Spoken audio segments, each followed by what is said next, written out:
At 32, Claire found herself staring at a bank statement that felt more like a confession than a record of her finances.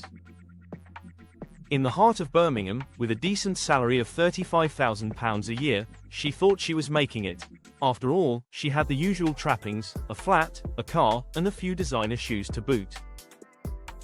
But as she sifted through the numbers, the reality hit her like a punch to the gut.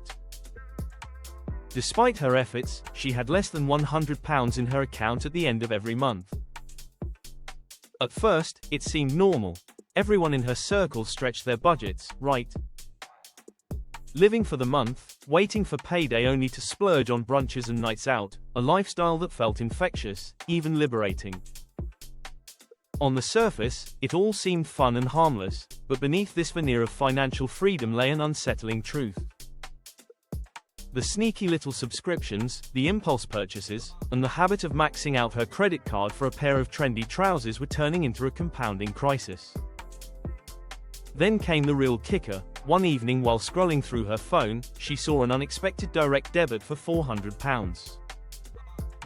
The dreaded car insurance renewal, but instead of appreciating the safety it provided, Claire felt a stab of anxiety.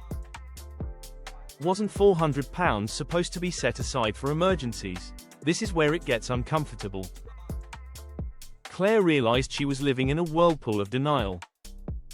The numbers were skewed. She was paying more to chase temporary happiness than to secure her future.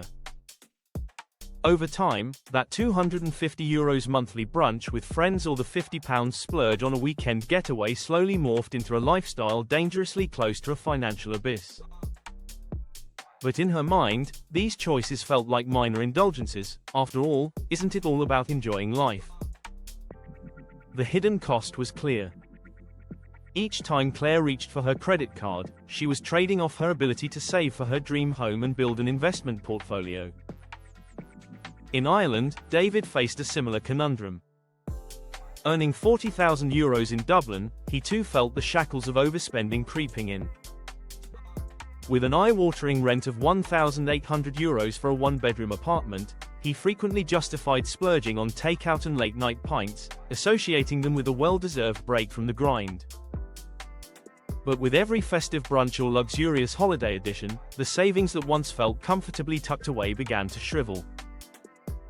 As both Claire and David wrestled with their choices, the uncomfortable truth sank in deeper. Their spending habits weren't merely reflections of a lived experience but shackles binding them to a cycle of financial instability, hidden behind the facade of a fun lifestyle. They both learned that while it's easy to fall prey to FOMO, the sting of regret from unchecked impulses could last a lifetime. Sometimes, it's not the large, unavoidable expenses that lead to financial distress, but the little choices that add up silently and lead you astray. The next time you justify that evening out or those seasonal sales, just remember, it's not about keeping up with the latest trends or living for today. Ask yourself what those choices are costing you tomorrow. Because in this intricate dance with money, it's the uncomfortable truths that invite real change. If you found this insight valuable, perhaps it's time to subscribe and start reshaping your financial journey today.